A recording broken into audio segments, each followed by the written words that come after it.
Salut à tous, aujourd'hui nous allons parler d'un kaiju des plus importants du grand écran, Godzilla.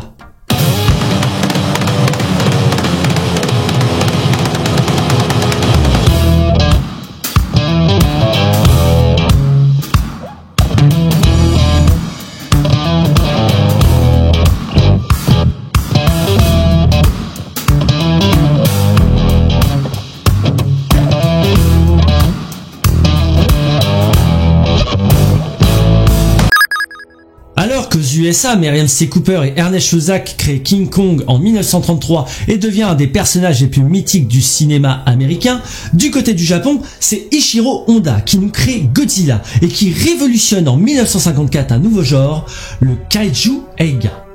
Le film est un pionnier d'une forme d'effets spéciaux appelée Daikaiju, dans laquelle un cascadeur portant un costume interagit avec des décors miniatures.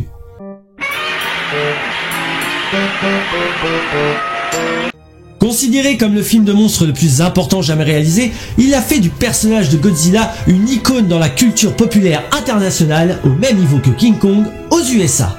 Bien que le film japonais ait eu une version américanisée intitulée Godzilla King of the Monsters en 1956 avec un montage différent se focalisant sur un reporter américain avec quelques scènes en plus pour introduire ce personnage, ce n'est qu'en 1992 que TriStar acquiert les droits de Godzilla auprès de la Toho en vue de produire une trilogie. Le film sera réalisé par Roland Emmerich, connu à l'époque pour Universal Soldier, Stargate, la Porte des Étoiles ou plus encore Independence Day. Alors, que vaut ce Godzilla à l'américaine ? Commençons d'abord par un résumé du film. Le film s'ouvre sur une carte nous montrant la Polynésie française sur la musique de la Marseillaise. Ah, comment c'est un film américain comme ça, avec une petite French touch comme ça. Allons enfants de la patrie. Le film nous montre sous un fond de vieilles bobines des films des années 60 que nous sommes sur un site où il y a eu des tests nucléaires, où se trouvaient non loin des phnénodons. Stop. Qu'est-ce qu'un phnénodon, Jamy ? Eh bien, c'est très simple. Les sphénodons, c'est un genre de rhinocéphale. Stop. Qu'est-ce qu'un rhinocéphale, Jamy ? Les rhinocéphales sont l'un des deux genres des lépidosauriens. Non mais attends, mais qu'est-ce que... Oh, ta gueule ! Ta gueule, c'est un putain de lézard ! C'est un putain de lézard ! Un test de bombe nucléaire est en train de se faire qui irradie toute la zone, et la caméra se focalise sur un des œufs de la côte. Et c'est à partir de cet œuf que notre histoire va commencer. Transition, nous nous retrouvons 30 ans plus tard dans le Pacifique Sud. Un cargo japonais se fait attaquer par quelque chose d'énorme qui retourne le vaisseau, mais à peine voyons-nous l'attaque que le film veut nous garder le suspense et nous emmène à Tchernobyl en Ukraine pour voir le professeur Nick Tatopoulos. C'est Tatopoulos. Un jeune scientifique travaillant pour la commission de réglementation nucléaire des États-Unis en train de faire la pêche aux vers de terre. Alors là c'est une blague parce que normalement on pêche avec des vers de terre, on pêche pas des vers de terre. Nick est recruté d'urgence par le conseil d'état de son pays afin de partir faire des recherches à Panama. Au même moment, à Tahiti, nous découvrons le seul rescapé du cargo attaqué qui est interrogé par des agents de la DGSE. Alors pour ceux qui connaîtraient pas, la DGSE, ce sont des agents secrets français. C'est un peu comme la CIA quoi, mais en moins bien. Dirigé par l'agent Philippe Roche. C'est Jean Reno. Oh putain les gars, c'est Jean Reno. Jean Reno qui nous fait un agent secret. Alors là, très bon choix. Allez, c'est parti, j'y crois. Jean Reno interroge le vieil homme qui lui murmure le nom de Gojira. Gojira. Gojira. À Panama, le colonel Hick montre à Nick Tadanotopoulos C'est Tatopoulos. Peu importe. une gigantesque empreinte de monstre et ces immenses traces de pas nous conduisent jusqu'en Jamaïque où nous découvrons un autre bateau de pêche complètement détruit avec des traces de griffes sur la coque. Est-ce que vous avez saisi le premier problème de ce film ? Le film nous maintient depuis 10 minutes en suspense pour nous dire qu'une créature de 100 mètres de haut a fait des ravages de la Polynésie française jusqu'à Panama sans qu'il ait pour preuve que des traces de pas. Je veux bien croire qu'on est en 1998, mais vous allez pas me dire que personne n'a réussi à le prendre en photo. Même la personne la plus charismatique pour le moment du film nous pose cette question stupide. Qu'est-ce qui a bien pu faire ça, à votre avis ? Et pourtant, la seule cohérence du film qui est là, c'est Nick qui nous la trouve. Grâce aux découvertes de Nick, le spectateur comprend à ce moment-là que la créature ne s'est attaquée qu'à des embarcations où il y a du poisson.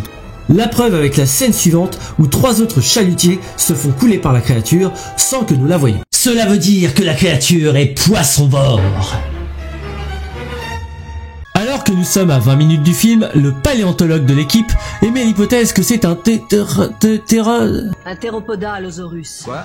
Alors pour ceux qui seraient pas fans de Jurassic Park, un Théropodasaurus, c'est un groupe d'espèces. Les tyrannosaures et les spinosaures font partie de ce groupe d'espèces, les théropodes.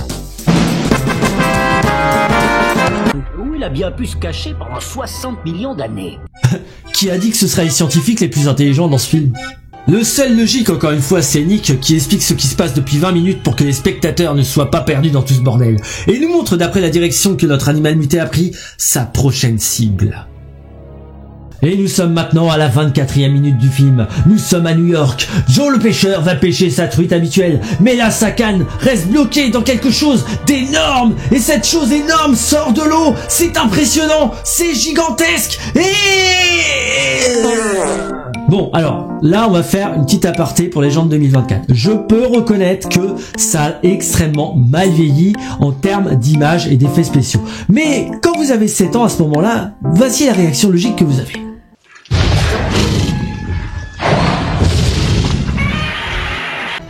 C'est la panique.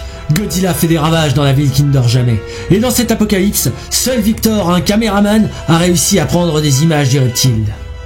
Donc je rappelle encore une fois, on est en 1998. Là, de nos jours, il se passerait ça, on serait tous comme ça, quoi.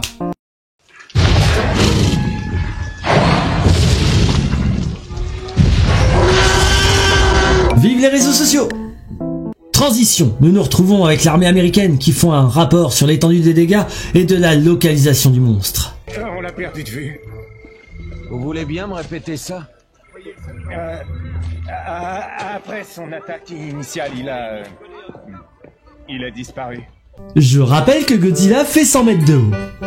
Les New-Yorkais fuient la ville alors que les médias s'empressent de pondre leur nouveau scoop.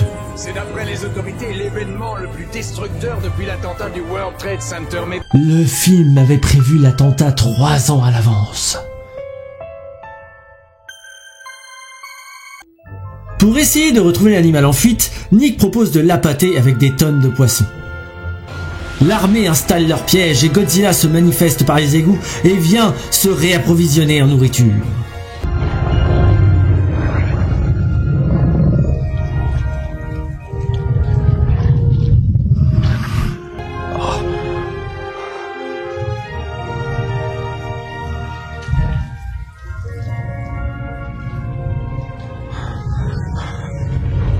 Ah, c'est touchant, hein. Mais on est dans un film américain. Et vous savez ce qui se passe dans un film américain? Feu à volonté! Sergent, feu à volonté! Feu! L'armée attaque le monstre, mais bien que les moyens militaires ont été mis en œuvre pour l'arrêter, Godzilla a eu le temps de se nourrir, de détruire les hélicoptères et de s'enfuir. De son côté, Nick a réussi à prélever du sang de la créature et eu l'idée de récupérer dans une pharmacie encore ouverte des tests de grossesse. Oh là là là là là, ma suspension d'incrédulité a pris un coup là, mais je sens la connerie arriver. Allez, vas-y, je fais un effort. Allez, je me lance. Allez, vas-y. Et c'est là que Nick découvre que... Il est enceinte. Allez, bon, je pense qu'on peut mettre ce film dans la catégorie nanar. Nick en informe l'armée mais n'est pas cru car ces derniers veulent se concentrer sur Godzilla, la seule créature connue et donc ne pouvant pas se reproduire selon eux. Alors qu'il veut se rendre à l'aéroport, il est kidnappé par Jean Reno. Alors oui, je suis désolé, ouais, normalement c'est Philippe Roche, mais regardez! Agent Philippe Roche, de la DGSE. Moi je suis désolé, là j'entends ça moi! Je m'appelle Jean Reno, ma couillasse. Ce dernier est le seul à croire à cette histoire de nid et réclame l'aide de Nick, et pour cela, il l'emmène à son QG. Comment vous avez réussi à faire rentrer tout ça dans le pays? C'est l'Amérique, le pays où tout s'achète. Alors là, je crois qu'on est sur la seule réplique cohérente du film. Jean Reno explique à Nick que c'est à cause des essais nucléaires français que Godzilla existe et qu'il est de son devoir de réparer cette erreur pour éviter un conflit. Et on est là pour faire le ménage. Notre French Expedition part dans la direction des égouts du métro afin de découvrir le nid. Ils sont suivis par Victor le caméraman et d'Audrey, l'ex-petite amie de Nick. Alors oui, on n'a pas beaucoup parlé d'Audrey dans le film, mais rassurez-vous, on va en parler dans l'analyse. Au même moment, à la surface, l'armée américaine a monté un deuxième piège à poissons pour attirer Godzilla dans un parc, loin des immeubles, afin d'être à portée de tir. Mais la créature, plus maligne qu'elle en a l'air, a senti le danger et rebrousse chemin. Alors qu'il se fait canarder, Godzilla plonge dans le fleuve. Il se fait attaquer par un sous-marin, mais retourne les 2 torpilles contre son agresseur.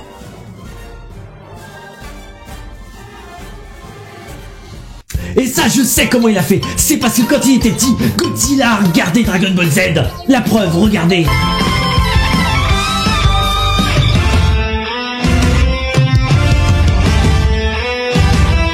Il se fait malheureusement détruire par 2 autres torpilles et Godzilla s'enfonce au fond du fleuve.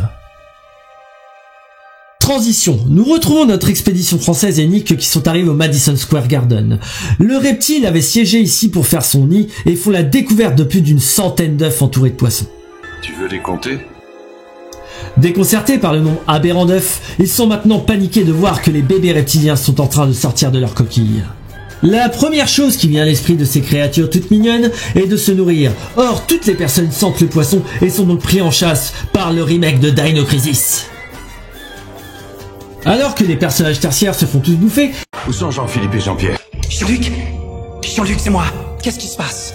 alors je fais une petite aparté, c'est juste pour voir que l'adaptation française est au poil, hein. Évidemment, vu qu'ils sont français, c'est tous Jean, Philippe. Toi, tu t'appelles Nathalie, avec tes yeux bridés et ta face de citron. Nick et Jean Reno retrouvent Victor et Audrey. Ils décident de se rendre au studio d'enregistrement de l'édifice afin de contacter leur chaîne de diffusion. Ils diffusent en direct par le biais de leur chaîne TV les images des créatures en train de proliférer et qui vont bientôt envahir la ville.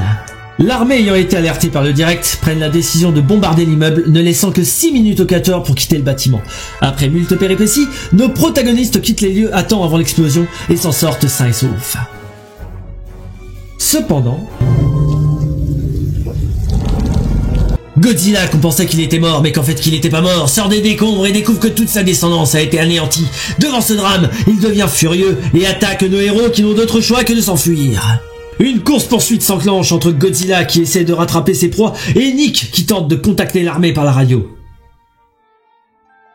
Alors qu'ils sont coincés dans un tunnel, le sergent O'Neill arrive à contacter Nick par la civile du taxi. Il décide de la tirer vers le pont de Brooklyn afin que Godzilla soit découvert pour être bombardé par les F-18. En arrivant sur le pont, le taxi réussit in extremis à passer de l'autre côté, alors que Godzilla reste bloqué dans les câbles et se fait mitrailler par l'armée et s'éteint dans une longue et tragique agonie. Le film se finit sur Nick et Audrey se retrouvant et sur une scène du Madison Square Garden où nous voyons un œuf sur le point d'éclore, ce qui annonce une suite. Non. Bien, si vous avez survécu à ce résumé cataclysmique, passons à l'analyse. Le film ne s'inspire que très vaguement de son prédécesseur de 1954. Il prend pour seule idée les radiations des essais nucléaires. Ils ont voulu faire un blockbuster avec beaucoup d'effets spéciaux, mais dans les années 90, on ne maîtrise pas encore tout à fait bien cette technique. Ce qui fait que ce film n'a pas fonctionné, c'est qu'on l'a comparé avec un film qui a très bien réussi cet essai en la matière, qui n'est autre que Jurassic Park, avec un budget 2 fois moins conséquent que le projet de Tristar. Maintenant, si on oublie les effets visuels, je pense qu'on peut apprécier le film. On suit le personnage de Nick, interprété par Matthew Broderick. On découvre ce qui se passe avec lui. Il a toujours les bonnes idées, au bon moment, ce qui fait que le film est fluide, ce qui nous garde à l'affût. Pour les personnages secondaires, on va parler vite fait d'Audrey jouée par Maria Pitillo, où on pourrait ne pas en parler, car elle est transparente dans le film. On ne la voit pas beaucoup, et quand on la voit, on n'a pas grand chose à apprendre sur elle. Elle n'est là juste pour le cliché de la femme du héros. Même Victor, le caméraman joué par Hank Azaria, qui est le comic relief du groupe, a l'air de jouer un rôle plus important. On peut même parler de tous les autres petits rôles comme celui de Kevin Dunn, Doug Servant et de Vicky Lewis. Ils font avancer l'intrigue pour le peu qu'on les voit, alors que Maria Pitillo, quand je la vois, je la trouve surtout antipathique. Il faut savoir que Maria Pitillo a eu un Razzie Award en 98 pour le rôle qu'elle a eu dans ce film. Mais bon, on va parler de celui qui a vraiment sauvé le film, Jean Reno. Alors je vais prévenir tout de suite, ce n'est pas mon acteur préféré et je n'ai pas vu tous ses films. Mais putain, Jean Reno, bordel de merde! Le charisme à 3 km à la ronde! Dans ce film, c'est le bourrin de service, c'est l'homme le plus réfléchi et donne une bonne image de la France dans ce long métrage. Je peux même faire un top 5 de ses répliques, car toutes ces répliques puent la classe! Regarde! Où est-ce que t'as appris ça? Elvis Presley, mon pote. C'était le King. Je suis un patriote. J'aime mon pays. Est-ce que vous comprenez ça? Et moi, mon boulot, c'est de protéger mon pays. C'est l'Amérique. Le pays où tout s'achète. Ah, t'appelles ça du café? Qui même me suivent. Ensuite, le scénario, simple, basique, mais on parle d'un film avec un monstre. Vous attendez à quoi en fait? Le film nous narre l'histoire d'un reptile qui a été irradié par des essais nucléaires, devient immense, on en a peur, on a envie de le buter. La base! Ce qui sauve aussi le film bizarrement, c'est la BO orchestrée par David Arnold. Alors je ne sais pas comment expliquer cet argument, mais je trouve que la musique fait très bien le taf dans le film. À chaque fois qu'on voit Godzilla arriver, la musique est bonne. Et même à certains moments, ça arrive à être émouvant, alors qu'on devrait plus avoir peur qu'autre chose.